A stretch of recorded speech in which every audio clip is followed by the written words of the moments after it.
Hey everyone, I want to welcome all of you back, and I got my co-host, Miss Jeandra LeBeauf, one of the bad bitches, and then we got, of course, Miss Rachel Charles. Hello. Hello, and then our legendary bad bitch over there is Claudia Trejos. Hello. Hello, guys. How are you doing? Good. Thank you for allowing me to join into the party. We missed you in the studio. We do, but we got in the hot seat right now. Miss Undisputed, Jessica Casquilla Mccaskill. What's up? Welcome. Hello. She's a baddie bitch of us all right here. Thank you. Welcome, champ. I know. Thank you for being with us. Glad to be here. So how's it? You know what? You usually you always talk with just usually men, but to sit at a round table of women in boxing, just to basically shoot the shit. How does that feel for you? It's not very uncommon because we do a lot of like community outreach, and we open our doors to civilians or the people that we train and clients, and we make time for people. So there's a lot of females that have questions or little girls that I get to talk to, and so it's not very abnormal at all for us in our life. So. Yeah, you know, when you first walked in, I have the Ring women's ratings, and the first thing you're like, ugh, Miss Katie Taylor. Listen, scratch that face off.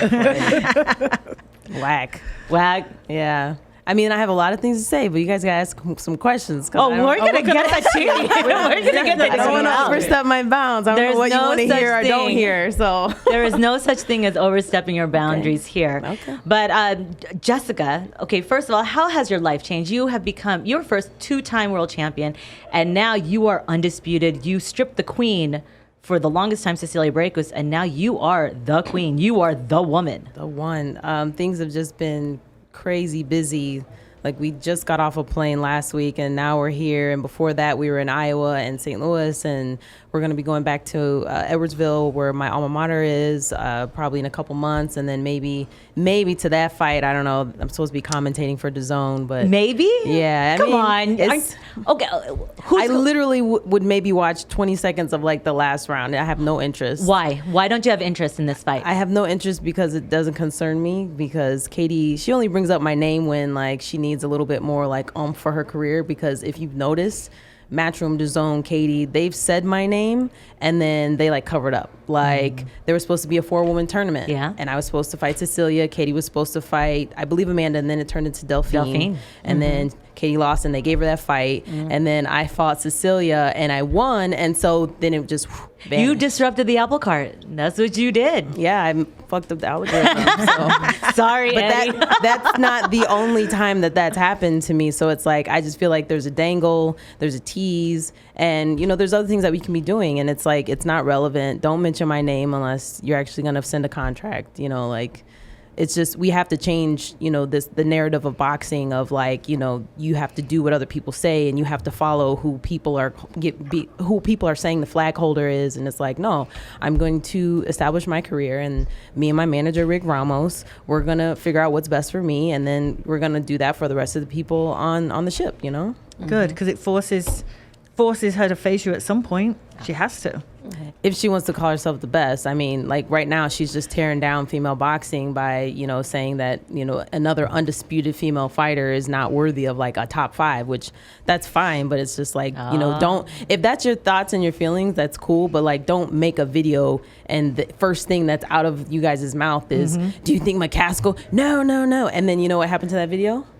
It got deleted. It got deleted. It's still out there. Oh, Rick has it. Rick Ramos. It's on his page. Is it on your YouTube channel? It's on his. Probably on his. I'm feeling the retweet coming along. It's out there. I mean, it's just like I don't sit here and I don't bash anybody. I don't tear anybody's down. I don't share anybody's secrets, and that's not what this is supposed to be about. It's supposed to be about building female boxing because it is still in a place where, you know, we're compared to a lot of other sports or other, you know, to men or to what it used to be or what it never was. And there's a lot of weight on our shoulders, and we should be doing this together in one way or another.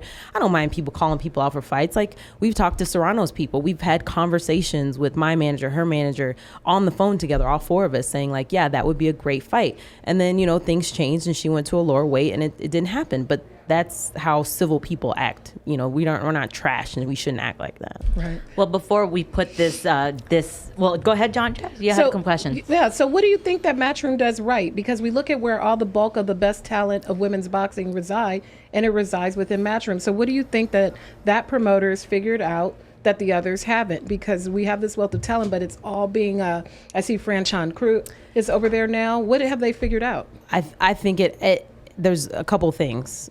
You know, some people will grow because they're being matched up. Like, I could probably knock out all of the people that Katie has fought, and she hasn't. She's just barely winning these fights. And so it's like, yeah, they're giving her, you know, layups. Here you go, goose egg right there. So it's like, yeah, if you get the right opponent, everything's going to look good.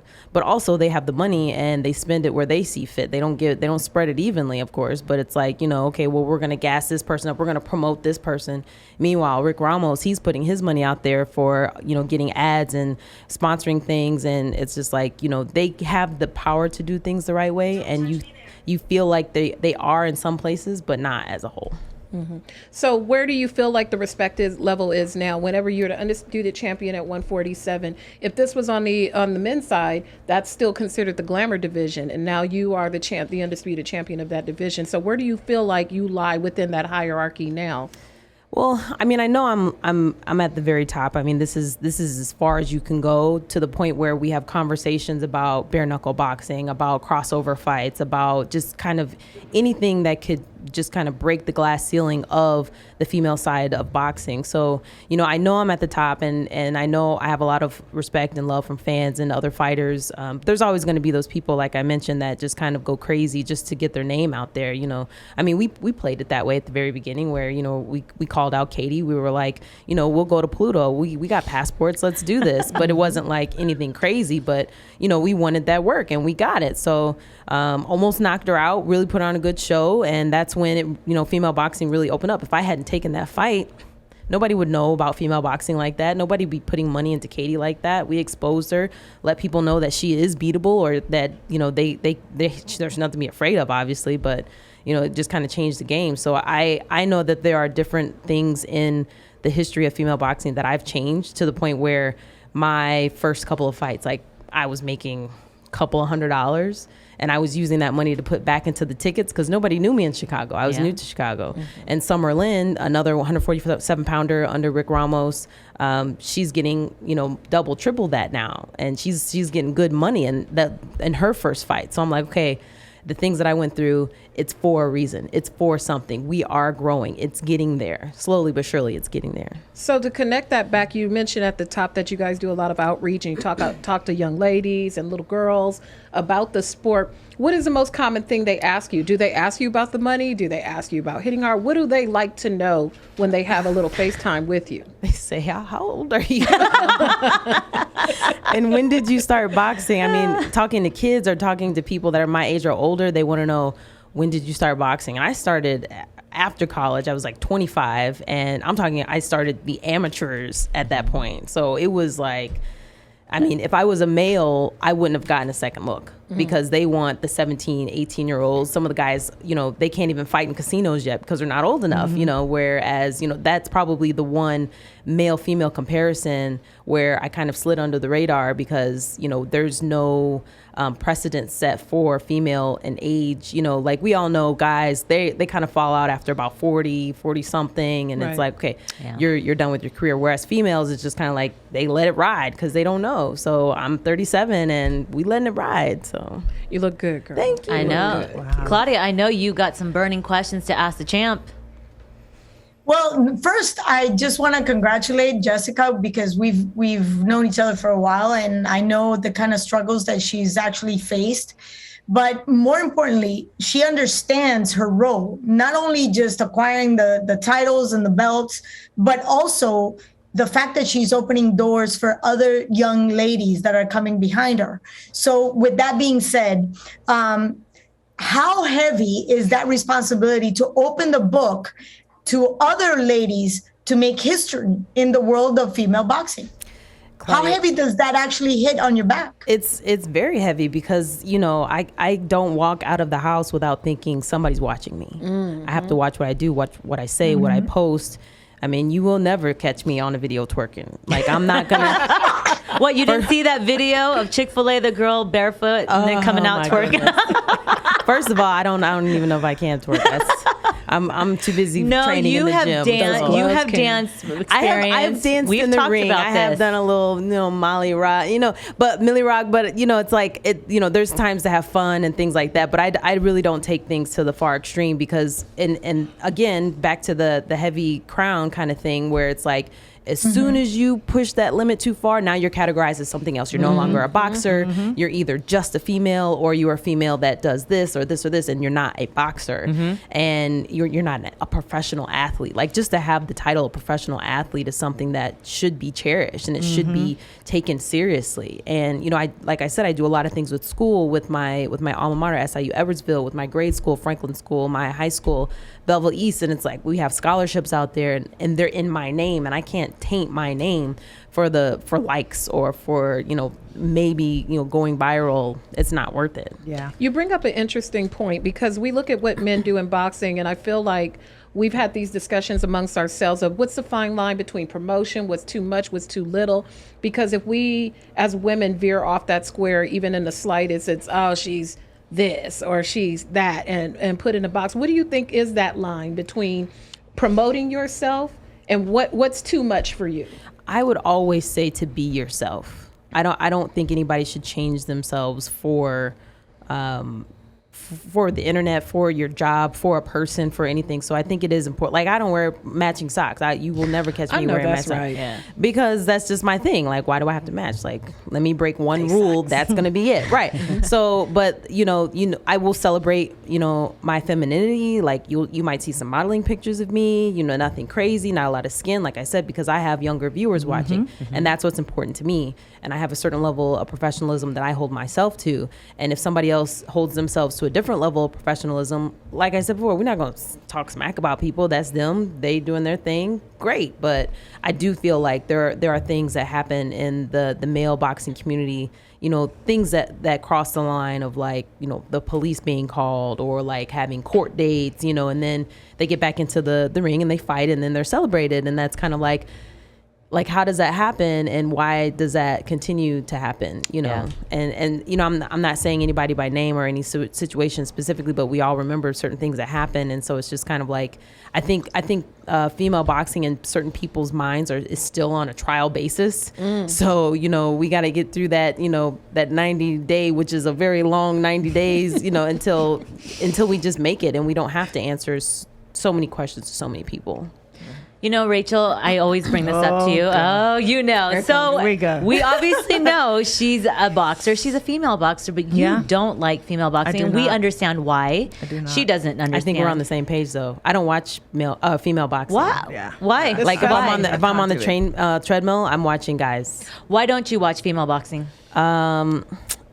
There's just not enough there for me to watch. I mean, a lot of times I see females and they're not very strong. They don't have good footwork. They're not, the punch combination isn't there. They're not elusive enough, where I can get a lot of that from one male fight. It could be from both fighters or just one. Like I watch Canelo, I watch Triple G, I watch, pretty much whatever Rick tells me. I started out watching a lot of Fernando Vargas, and it's just like there's so many things that you can learn, and especially if you're on YouTube and you just hit that double tap back and you can rewind it and just study, okay, what did he try to do? Did it work? Why didn't it work? What could he have done there? Did he have enough time to do X, Y, Z? Like that's how I study boxing, just like when I'm training. So we're probably on the same page. I just...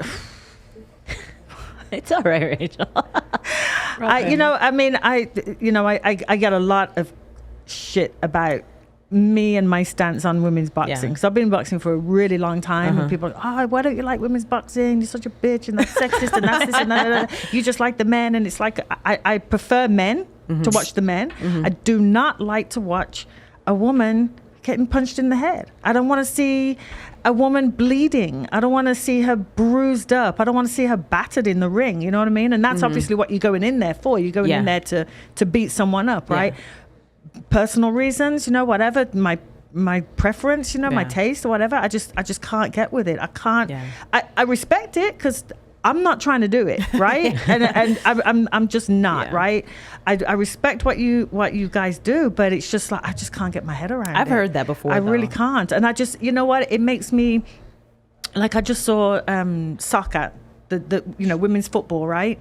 So they just got like a big massive settlement for all this money and whatnot, and you guys aren't even coming close to making anything like the men are making. Yeah. So but you're doing the same thing. The danger is still there, right? I don't know if you're going to walk out of the ring or your opponent's going to walk out in one piece, right? I'm getting emotional. I'm going to No, that's awesome. oh my God, why are you here like You that? made Rachel cry. One of the most emotional moments is when I walk into the ring and then I get on my knees and I say a quick prayer. It's like, right. Yeah, Right. Look at us too. Oh my God, we got this. We need a Kleenex. Oh my God, we're having a moment. It's serious. You know yeah. what? Look, I've worked so many fights I've lost count, and when I'm running around, I'm doing all these things around the ring before the fight. Then I'm in the locker room making sure my lads are okay. Yeah. And then I get in the ring. I've got goosebumps right now. My legs are super weak right as I'm saying this, right? So I'm watching my lads walking towards the ring and the music, drops and you're like, oh, my heart's in my mouth and I'm looking back, I'm seeing their mother sitting in the front row, but it's me in the ring waiting for this kid to get in. And it's all those emotions. So when I see... I see a female do it. When I see a female doing it, you know what I mean? yeah. It just kills me inside. It's just like, oh my God. You know what? But like I hate not being the boxer. Like if I have to corner Summer, God, it's the worst feeling ever. Just I don't know, because I can't control the situation maybe.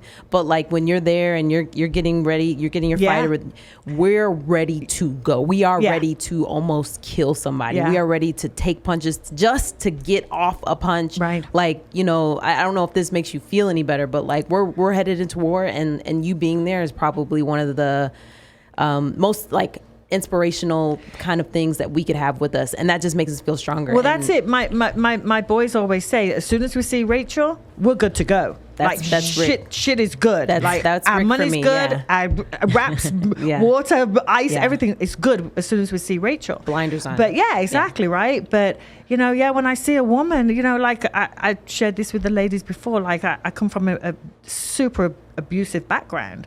So it's like when I see women and they're bleeding and I see myself and it's just like, fuck, what, like what makes you want to do it? Like when you woke up one day and went, I want to be a boxer, like what was in your spirit? What was in you, why? Like, well, I grew up with 3 boys, and so I was trying to do everything just as fast as they were, and I've just always been competitive, and so I was never allowed to fight. My mom's a preacher. And so I would get my behind whooped if, I came home talking about something. I got in trouble at school. I did a couple of times, but very, very little. And then I got into like brother fights, but not real. There was one time where I gave him a black eye and it was his fault. And I got in so much trouble. And so like I would have dreams where I would throw a punch and my arms would be like noodles because I didn't know what it felt like to throw a punch because I tried to behave myself. Right. And so after boxing, like I never had those dreams again. And I think that, your story, where people come from that same type of situation and boxing empowers them and it makes them feel like, they don't have to ever go back to anything like that again. Yeah. They might have had dreams where like they're running from somebody and now that they're in boxing, they don't have those dreams anymore. Well, maybe that's my thing. I ended up in boxing, just not in the ring. Yeah, there you go. Without a mouth guard. Well, one of the things that I just have to add, Jessica just made an extraordinary point. I'm number 14 out of 17. And there's a sense of ownership and a sense of understanding your role. And your role is really to not let things go that far. It's almost like a fiduciary responsibility that though you know how to fight, you're not going to pick a fight and you're not going to let any situation go that far. Yeah. Because if it does, there's a switch. Jessica, you might agree with me. Yeah. There's a switch that goes off.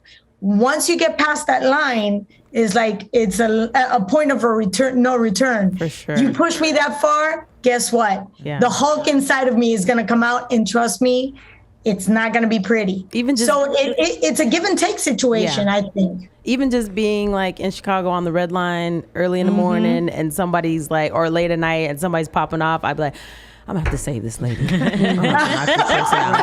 Yes. They don't even know who's on the right? They gonna have to go. But it has never happened, thank God. But, you know, I do feel like, you know, I want to use all of my powers for good, whether it's the boxing, the physical part of it, the teaching, you know, my money, the belts. The belts are so worn down. I didn't bring any of them. I'm sorry. The belts are so worn down because thousands of people have touched the belts. Because I say all the time, they're not just for me. These are for everybody. And somebody with like cancer, like a friend of mine from another gym, he was just like, you know, I'm going through this chemo, I didn't even know, and he's like, just you know, holding this belt gives me more hope for tomorrow. And I'm just like, you're fighting a much bigger fight than I ever have and probably ever will, but just to be something like that for somebody is like amazing. That's a beautiful thing. Yeah, it That's really that is. energy. It's the energy that you are emitting into the belt, because the belt has many holders, but the holder doesn't always touch the people. And it seems like you've found that way to touch the people in your community, just people being inspirational to people as a whole.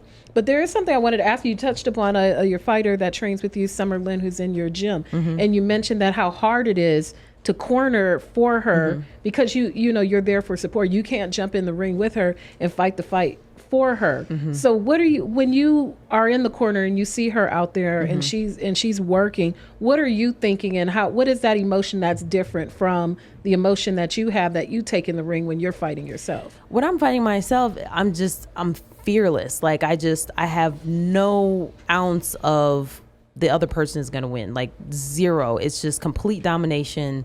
You know, not in arrogance, but just, you know, we train so hard that there's no reason why I can't last this 20 minutes and become victorious. And so for me not to be behind the punches, and it's like, you know, it's almost like when you're trying to tell somebody how to do something and they're not quite there yet, and you're like, but if you just your leg and your you know, and so you just, it almost drives you kind of crazy. And so, you know, I don't say too much in the ring because I'm not the head trainer. Rick Ramos is the head trainer, but every once in a while I'll get a, you know, keep your hands up, you know, just I'll try to shout something out that I see and see if she could do it. But, you know, it's just kind of like, she has to grow on her own. She has to do it herself. She has to learn. You know, you may learn by getting punched in the head. Okay, I'm gonna keep my hands up.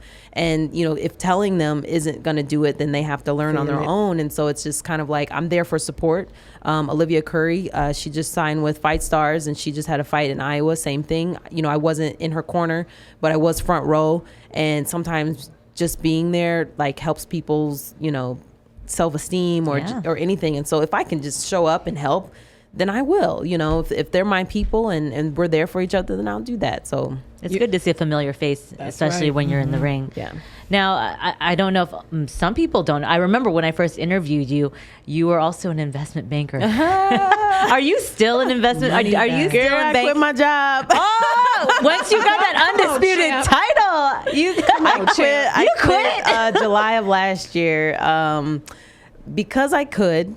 Good. And because I didn't want to go back in after, you know, COVID. We were working remotely. I was able to be there for the fighters and be there for the gym and still do my job very easily. And I just didn't want to be micromanaged. And, you know, so now I wake up with my hair all over my head because I ain't got no job to go to. So, you know, it's great. I love it.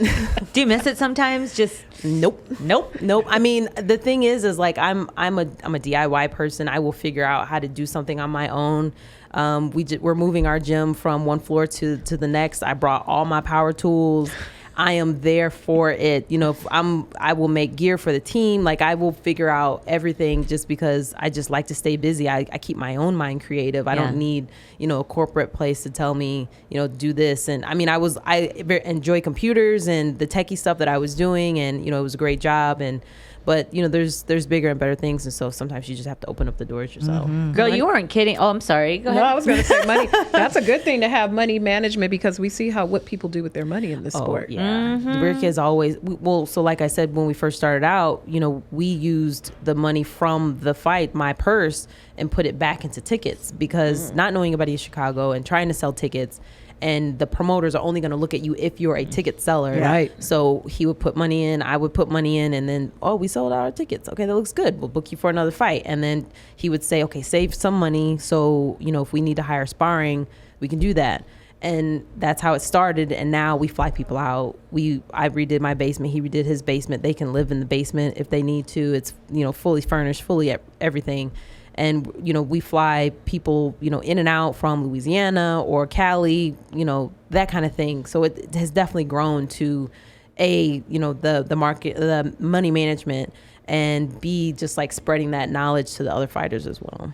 That's good. Well, what I was just gonna say, you weren't kidding when you said you're a DIY queen. When I was reading about you, you made creams and butters. I used to. Can you believe that? I used to make my own like hair butters and for my skin because it is dry in Chicago. I moved up there and my face it was dry. How cold is Chicago? I just can't even imagine. When I first moved there, probably the second winter, well, right before I moved there, that's when they had like a record-breaking snowfall where people were just leaving their cars like in the street. Jeez.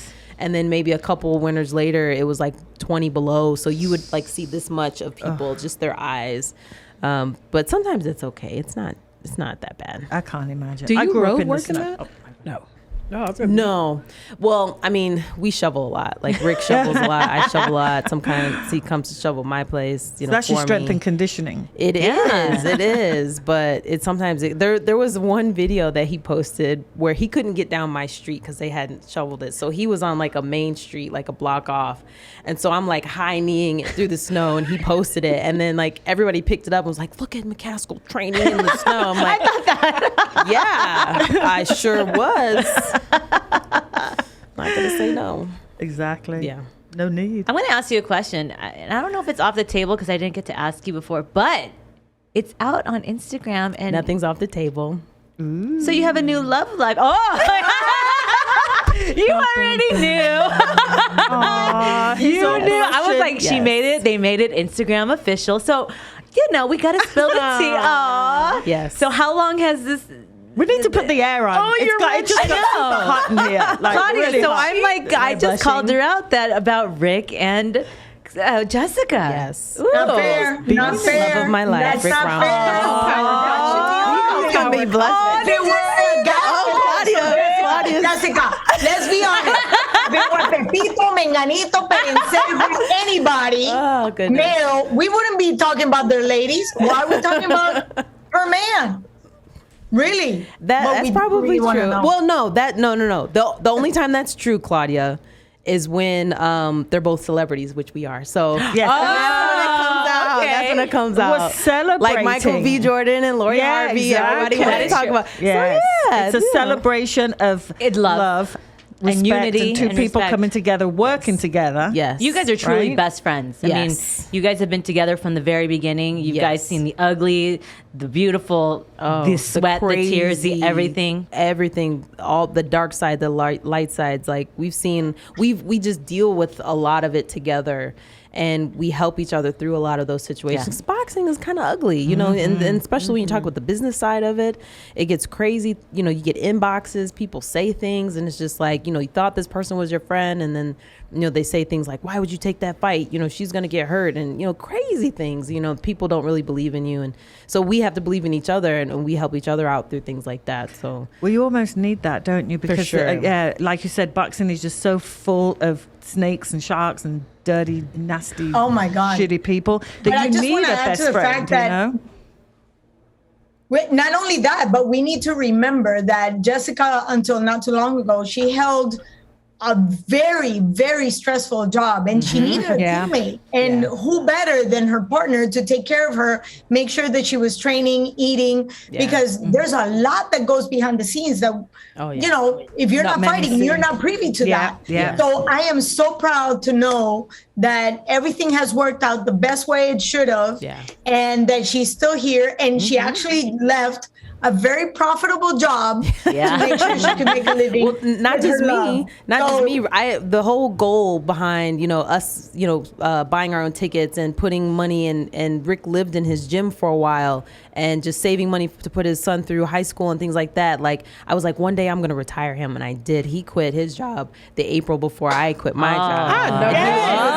He was on the trading floor. He was on the trading floor. The trading floor is crazy. I mean, just so stressful. And so he would leave the trading floor and then come to the gym. And then so I would try to like help manage, everything for him. And then, once he left, I was like, Maybe I should leave too. You know, this is a sign that we both need to get out of the finance world. So That's great. That's a dream team. power right couple right That's there. A power Brilliant. couple. Power couple, yes. Very big. Goals. Yeah, Goals. these are ladies, goals. Yes. very So I exciting. want to sidetrack what we were talking about earlier because, you know, we're here to also find out a prediction because it is women's Okay. boxing. Okay. You know, Amanda, Yeah. Katie, what do you think of this fight and who will be dominant and victorious? Well, the things that I hear, you know, I totally agree. Rick says all the time, Katie hasn't gotten better. She hasn't gotten better. Why do you say that?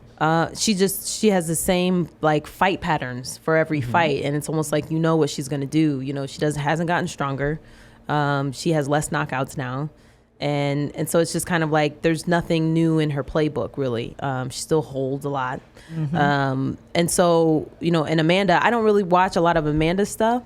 But people, you know, they're saying like she's more of a boxer and she has like cleaner combinations and things like that. So a lot of people are, you know, rooting for Amanda. Katie lost that Delphine fight. So if they gave her that, they're going to give her this. So I don't think that Katie's going to lose. Not technically going to lose. So basically, Amanda has to knock out Yeah. or be very, very convincing if she were going to win on She the has cards. to knock her out. She's got to knock her out in the ring, on the gurney, in the Damn, girl. On the gurney. She's gonna have to. She Yeah. really is. She's gonna have to. I agree with you because they're gonna just. Katie Taylor is. Yeah. She's the little queen right I'm now, little surprised princess. there hasn't you know? been an investigation on the Katie Delphine fight. Yeah, I'm surprised. Yeah. If that were men, there would be there'd Yeah. be all Yeah. kinds Right. of flags thrown. Right. Yeah, for sure. I was But, so yeah. mad when the cameras went chasing after Delphine when she was crying. I'm like, we all know that she won. I'm sorry. I was so pissed off, but whatever. Bygones be bygones. All right, I got the ring ratings right here. I'm just going to go through some. You're number 4. Yeah. Just give me one word when I say one description of the girl or the lady. God.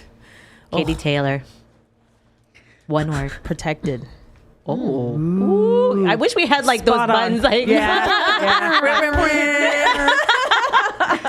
Clarissa Shields. Fake. Oh, damn. Who she fought. I like There's it. nobody in her weight class. I like it. I could go up to 2,000 pounds because there's nobody in the I 2,000 like pound it. class, and I'll win all kinds of stuff. Do you think, real quick? Do you think Savannah Marshall Yeah. I takes think Clarissa? she'll gonna mollywop smack that the girl. shine- Yeah, okay. Okay. Yeah. Amanda Serrano. Ooh, you guys are making me bring it to one word. Yeah, one word. Vacant titles, if that's a word. Which one? Vacant titles. Vacant titles. She's fought for a lot of vacant titles, and she gets a lot of love for it. Whereas, I felt like if I did something like that, they would call me out on it. I have to go for the top of the heap every single time. And I feel like if I were to take that road, which is a road, it is a road that you can take, and it is a legitimate thing. So, she has her titles. They are legitimate titles. But I feel like if I were to fight for X number of vacant titles, people would be like, you didn't really do nothing. You didn't really fight anything. And now they're pushing this narrative that this is the biggest fight in women's boxing. And it's just like, okay. All righty. Interesting. All right. Jessica this game. McCaskill. The bomb. The bomb. Yeah. Delphine Pursoon. Delphine, my first, because I started out professionally as a 135 fighter, and I went straight to Box Rec, and I looked at who was the number one fighter, and I saw Delphine. I was like, I'm gonna have to beat her ass one day. One of these days, I'm gonna have to fight that. And I thought I was gonna have to fight her. My whole goal, starting out as a professional boxer, was beat everybody and get to Delphine. Wow. And okay. so, I don't think our paths will cross. She's talking about going to a lighter weight class, but that would have been cool because that would have been a banger. That would have been a banger. Yeah, it could still happen, maybe as a legacy fight for you, like the Maybe. one fight that you always wanted to do. I would say if there was one fight that I could get, it probably wouldn't happen right now because we have our sights on other things. But it would probably be her, just out of the respect of boxing was there when I was like, I'm coming for you. You know what I mean? So, All right. Chantel Cameron. next question mark? Okay. Michaela Mayer. Fake. Another fake. Really? I don't feel like she's fought anybody either. I mean, like, She has 2 titles now. So were they vacant? Were they anybody? No, Not they the last were one. they were held. I mean, if she she's fought fought anybody. Alicia Baumgardner, do you have? Oh, no chance. Alicia would mollywop her too. Like I like that word, Mollywopper. I that's like because that. it sounds good with an accent. Mollywop. Mollywop. I'm gonna mollywop Patrick.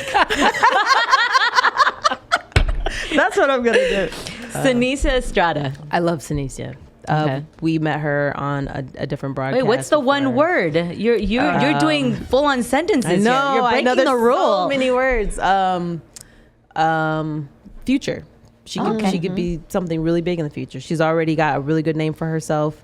I would like to see her. I mean, she's had such a light weight class. You know, it's always hard to match up something great there. But hopefully, some of these new females come up and give her a good challenge. Cecilia Brækhus. Who? Oh. Still? Yeah. No, she's still forever. She's gone. She's out of there.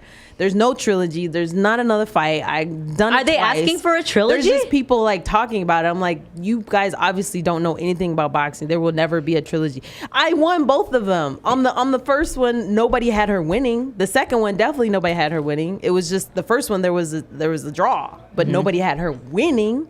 Yeah. So she's out of there. Done. Retired. Scratch her off the list. You want more words? Okay, and Savannah Marshall. I don't really know much about Savannah. Okay. She's a bit of a badass, I think. Am I saying it because she's a Brit? Maybe. Probably. But you know what? Brits, But she's good. she presents herself as being tough. You know, We'll say Is she, tough. where's We'll say she tough. from? I think she's from Manchester. I want to say. I'm not quite sure, but they're pretty tough. I was totally from going to that fake it neighborhood. right there. Be like, yeah, like right around. Yeah, right around around the corner by the thingamajig, right? You know, there was that big my fight. I cried. Tasha, she finally became a world champion. Natasha Jones. The one that Jonas. just happened? Yes. At like 180 pounds? No, yes. she went up 2 weight 50, classes. 54. She lost to Katie Taylor. She lost to Terry Harper, which I think she won. But then she finally became a world champion after all these years. You didn't catch that fight, did you? No, because you don't watch women's boxing. I watch highlights of women's boxing. I mean, honestly, okay, so I'm 37. I go to bed at 8:30. I know that's right. She goes to bed at 6 or something. I get up at 3:30 in the the Oh, to bless go your train. heart, girl. Yep. So, you know, some of these fights I don't catch. And Oh, because you're on the East Coast or Midwest? Midwest, yeah. Yeah, the fights on the Midwest and East Coast, forget it. Oh, it's rough. I'd be grandma, We're too. 2 hours behind, Yeah. so it's rough. I like that you have this kindred kind of thing with Sinisa Estrada. I too am very fond of her. And I remember when she was first turning pro and she got a lot of grief because they were like, you were supposed to go the Olympic route and et cetera, et cetera. And she went pro and she just stayed. She stayed committed to her same team. And I remember going to see her at the PAL and, you know, when she was very young, very on the come up, and, you know, she wasn't spoon fed anything. She wasn't entitled, very humble, very quiet. Yes. Do you think that's the connection that the two of you have? Like when we had the other broadcast, she had an interview before me, and she stayed. And she stayed the whole time and was engaged. And I was like, man, that is like mad lush. Didn't say anything, but just her being there. Again, someone's presence. Like that was just like mad love. So, and we chatted after that. And, you know, she doesn't put on airs. She's, you know, Cali girl. This is where she's from. She's going to rep it. Like doesn't care what other people say. Even the fact that she didn't feel the need to let other people pressure her into going to the Olympics. Like That's right. it just shows that she has her own mind. Yeah. Yeah, you guys have parallel rivalries. You know, I love it. I love it. Maybe a little tour, do some stuff together. That'd be dope. Oh my I God, wouldn't that would be mind fun. I wouldn't mind that. Sinisa comes out, she bangs. She's a little thing. Yeah. I'm like, A damn. little pistol. She could whip me. isn't she? For sure. She could whip me. Oh, me and you both. I would not get into it with her or anyone really. So Jessica, after all of this, I remember I asked you, you and Rick always look at the bigger picture. Yes. Always. Yes. I asked you before what was the bigger picture, and you told me your answer. You know, to win the belts, you've got that. What's the bigger picture for you now again, Jessica Mccaskill? To do something that hasn't been done yet, or looking for a double undisputed title, if that can come around. You know, there's the Chantel Cameron fight, and I don't know if that fight's actually happening or not, but if that road to undisputed ever happens, I would love a shot at that. You guys know I fought at 140 before, and depending on, what the conversation is with weight and whose belts. But, I would like the chance to fight for an extra set of belts, me specifically. Well, you are like forever and ever signed with Matchroom. So, earn with earn. Well, make that happen. We're there for now. And, okay. And we had a small contract before.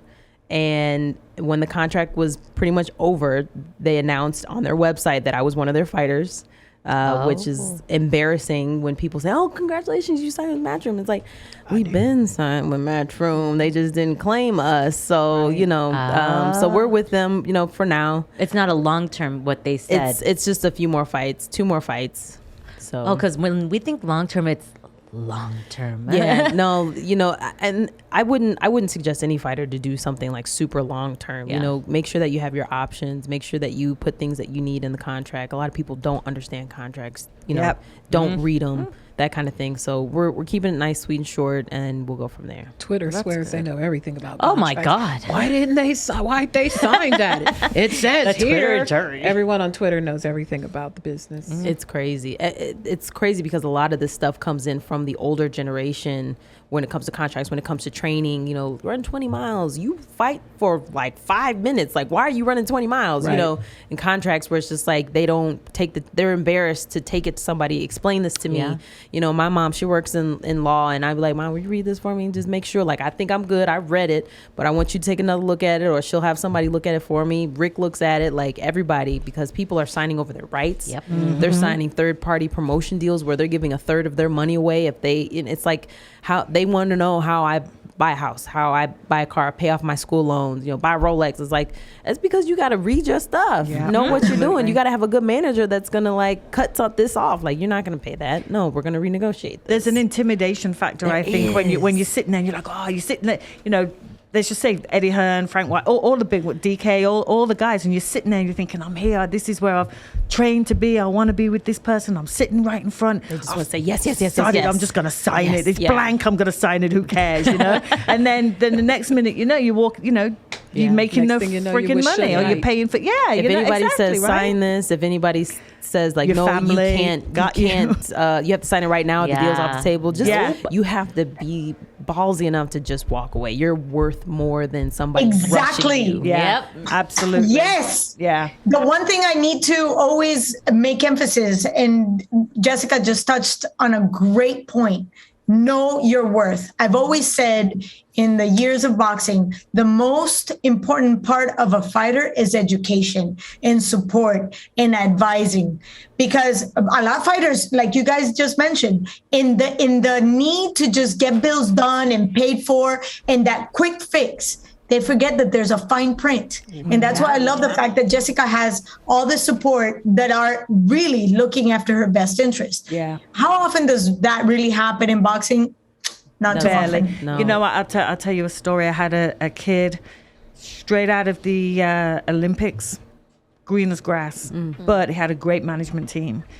Kid makes his pro debut. I'm not going to name names, but the kid had his pro debut and got charged over $10,000 for his victory party. Oh gosh. Goodness. Right? Can you believe that? That's crazy. But his Who was it? I ain't saying. I mean, it's all kinds of stuff. yeah. Like, people will say, like, okay, yeah, you can stay at my camp and I'll make sure that you have food and everything. And then here comes a bill. get the bill. Yeah. Yeah. Or, but I mean, that's another thing. Like, you have to know, save money so I can pay for sparring or X, Y, Z. But like with Rick, he even sits everybody down, because when you get paid as a fighter, they're not taking taxes out, but you will get that W-2. They come. Yes. And so if you didn't That save 1099. yes, if you didn't save money, after your fight, then you're not going to have money for your taxes. So he sits everybody down. He says, this is how you do your taxes. This is your tax bracket. This is how you will get charged. This is what you need to save after every fight, XYZ. He goes through all that with everybody. I think that's what I would hope all managers would kind of give them a finance course, but we all, Yeah.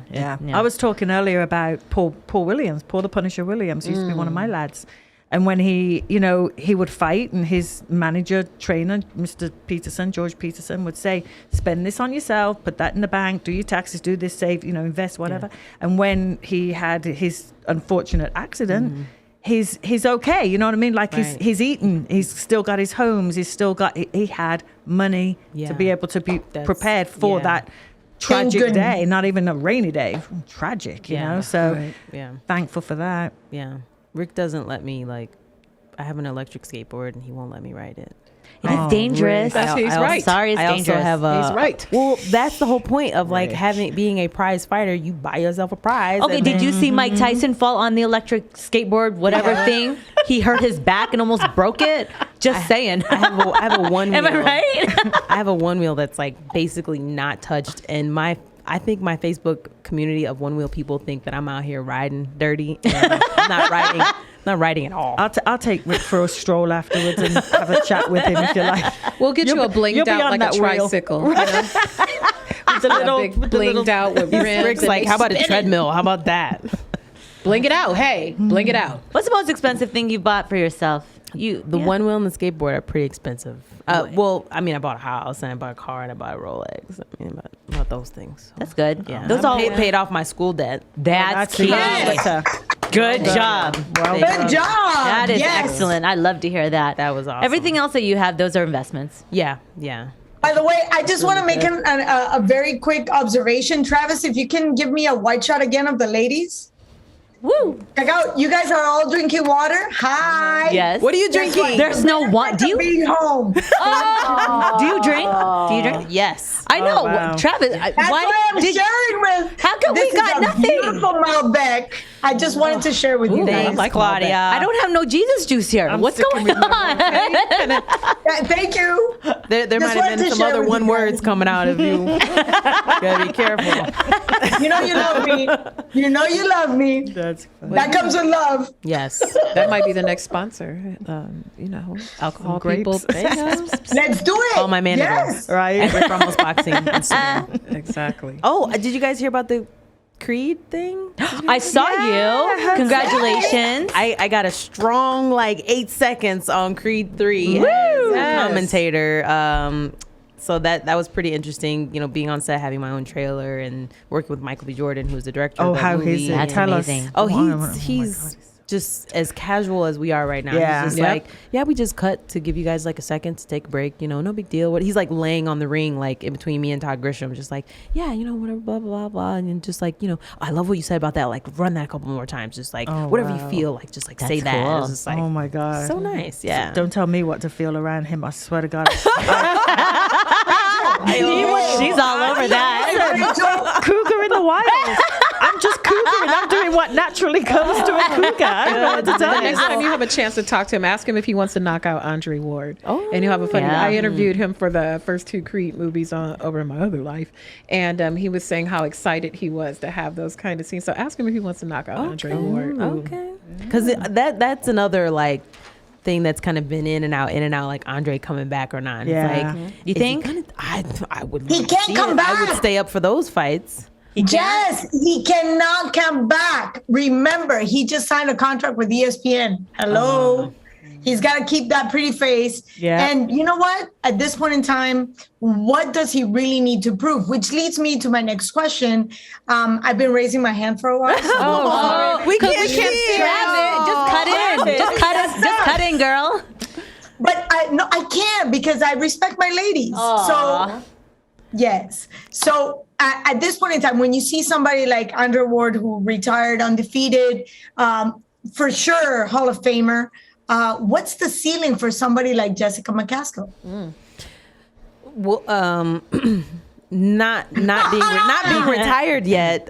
Just trying to make my stamp on boxing history. Basically, just try to do things that other people basically guide their career for. I mean, there's people that are just starting out. That's I'm gonna fight her one day, which I get. I was looking at Delphine Pursoon. That's kind of, you got to have some kind of goals, right? So I just want to be able to do things that other people kind of try to get to, and to the point where some people can't reach it, and then maybe there's some greatness down the road that does it and it surpasses it. And I mean, that's pretty much it for boxing. And then after boxing, I mean, I plan on getting married and have some babies one of these days. Oh, It's not all about that's the difference. I don't know. Andre Ward was in boxing for a long time, when he was younger, right? Yeah. We were just having Yes. this conversation where younger fighters that are kind of born into it, you know, do they know anything else after it's over?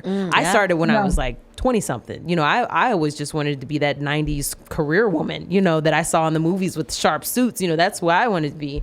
And so I grew into boxing, and I know that there's other avenues out there. So, you know, once boxing is over, and I'm not getting up at 3:30. Unless you have a baby. That is why I'm up at 3:30 in the morning. I just had a baby. I mean, I would strongly think very hard. I mean, you can have mine. Get a trial baby for a while. Yeah, you can borrow Brooklyn. I do have a pit bull I have two, and my mom kind of kidnapped one because when I did the first Cecilia fight, I was like, let me minimize my life because this is going to be life changing and I need to make sure I'm focused. So I was like, Mom, can you just watch her for a little while? And then I never got her back, which is fine. But I have, you know, a very needy girl pit bull Blessing that is, you know, I'm getting some child practice. Not full child. I know it's not a full child, but she's a lot. Girl, you can leave him at home. You can't leave a baby at home. That's the problem. I take her everywhere. You should see my car. It's little footprints everywhere. She just wants to be in the front seat, in the back seat, out the window. And like, she's living her best dog rescue life. So, that's lovely. Yeah. I also know that you are signed as an ESPC fighter. I am. Welcome. I'm going to be in that video game too. So is Rick. So funny story. I haven't done that whole machine or that thing. Funny story. So we go to do the shoot, right? And so you're in this. It almost looks like an igloo, like a really large igloo. You walk in, and there's like 300 cameras like pointing at you, right? And so I have on like my trunks and a sports bra, and you know they'd say do certain poses and things like that. And you know we had been told that Rick was going to be in the video game, and so we're like, you know, so yeah, Rick, blah blah blah. And they're like, yeah, Rick is after this. We just need you to strip down. And I was like, oh my goodness. So Rick was in his boxers, like posing it up. You know, he's like, but I'm a coach. Like, why do I need to do this? He's like, this is what I have on the paper. Like, it just says do this. So, all right. Oh, man, could you imagine if they made all trainers and coaches start stripping down for things? Oh my gosh. No. Bomac would be owning it. No, be real, for real. There's some few trainers out there that you're wondering, have you ever actually thrown a punch in your life? There's some that happen. Done a bit of road work. Yeah. There's some that Yes. happen. Yeah. Yes. That's pretty interesting. Spare us. Well, I know you talked about Amir Khan. You brought it up earlier.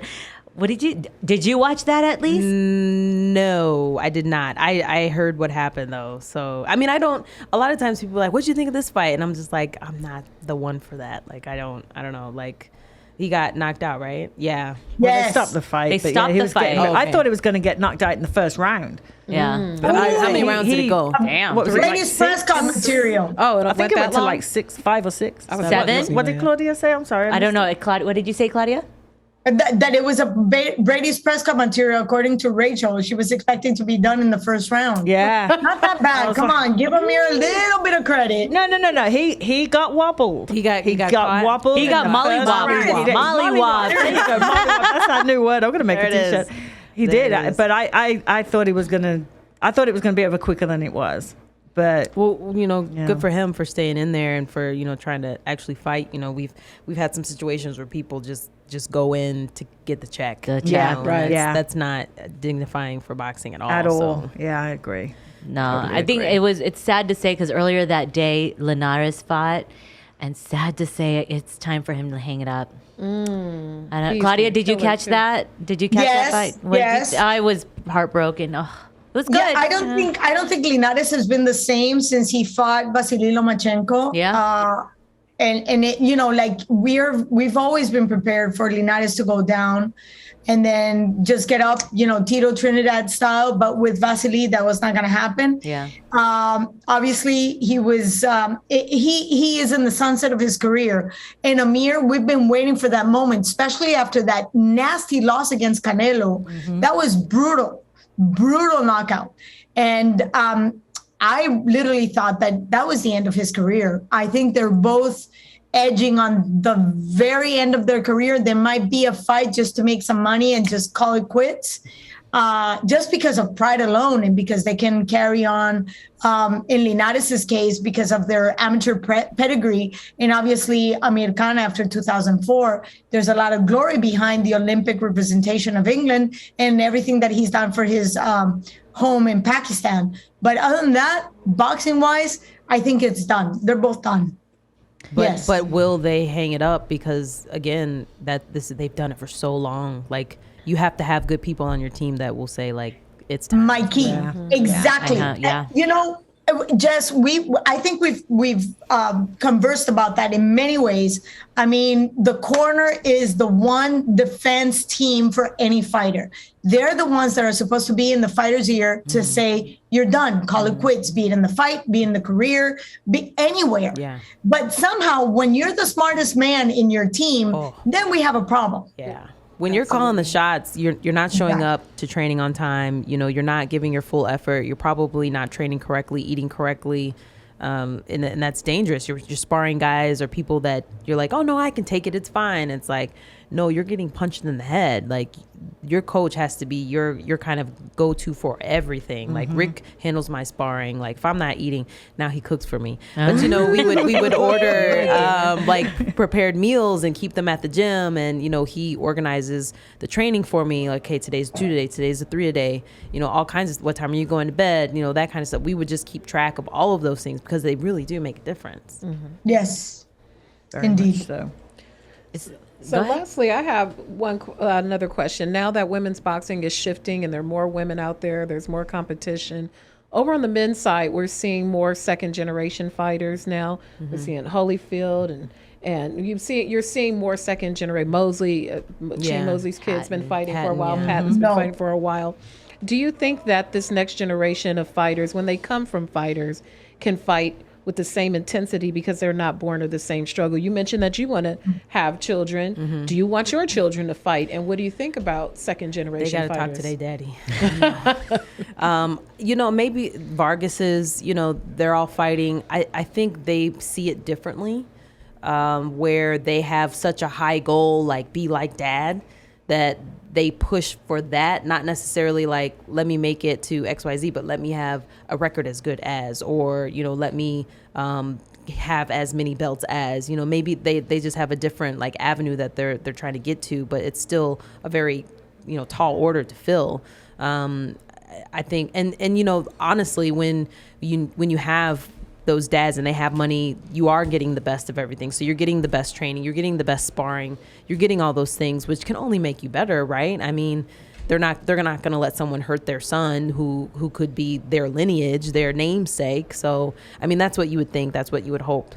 And as far as my kid, you know, if we have a girl, she will probably be all like fairies and princesses and makeup. And don't get me wrong, I like my 6-inch heels just as much as any other lady, but like, I'll be like, what do you want to do to your eyebrows? Where's the tutorial again? Can we just pull that up one more time? So I don't know. If she wants to fight, I would say she could fight, and we would have to discuss that. I'm pretty sure Rick would let her fight too. Right. Rick would have to train her. I have my own thoughts on that second generation because I've lived it for many opportunities. But I think being the son of a world champion could be complicated because you will never live up to your dad. And it doesn't matter how good you are, you will always be second best. And there's always that one need that is absolutely never fed because you will never get to be like your dad. Yep. Julio Cesar Chavez, Sugar Shane Mosley. And I mean, the story goes on and on and on so many times. And I'm hoping that with the Jessica McCaskills of this new era of boxing, like the Layla Ali's and the Christy Martins and the Mia St. Johns and the future of women's boxing, I'm hoping that the trend will change. Only because we've already seen what can happen when you already feed the child with the last name, with the pedigree that comes with the last name, and obviously the lack of need to prove yourself into the sport. Yeah. So I'm just Jess, there's a tall order for your daughter, and I'm already saying that you will have a beautiful girl coming up, and I choose to be the manager. I will be the manager. I feel the gray hairs coming in already. Now I have them for you. Don't worry, girl. No, they really do come out. Oh my goodness. I have my rave hairs. I have never had so many rave hairs after when I was pregnant. Now we haven't seen a female second generation though, right? Just like Exactly. Just Layla. No, it's gonna be Exactly. you. Yeah, but not a female boxer, Right, a Had mom not and a daughter. no, Yeah, having- exactly. or yeah. a female boxer having a son. You know. Yeah. Yeah. Yeah. Not yet. Yeah. Yeah. Yeah, I hadn't even thought about Yeah. it. This is how gender oriented I am. I'm thinking Jessica daughter, and what if you do have a son? Yeah. Then I'll be his manager too. Don't worry. You can come and work for Fight Stars and work with me. I'm gonna make a bold prediction. I think that women's boxing is going to supplant men's boxing within the next 5 years and become more popular. You know what? Go It's growing. Jeandra. Yes. I really believe it's so. It's there. It's I coming. think more people are going to skip the Olympics and go straight to pro. Oh, definitely. Just like you're going Wow. out there and you're touching all these young ladies and everyone else is doing their things. It's coming. Yeah, for Look sure. at look at the other sports. Yeah. It's coming. I'm like, are we supposed to wrap? Because I feel like that thing has been going like since 4 minutes. 4 minutes. sit there all Well, night. you know what? We had such a great show with Jessica Mccaskill. I appreciate your time. Thank you so much for spilling the tea with us. I know, Undisputed Queen. Thank you. I want to thank all my co-hosts, Jeandra LeBeauf, Rachel Charles, and Claudia Trejos back at home. I am Cynthia Conte for Fight Stars TV, and see you guys later.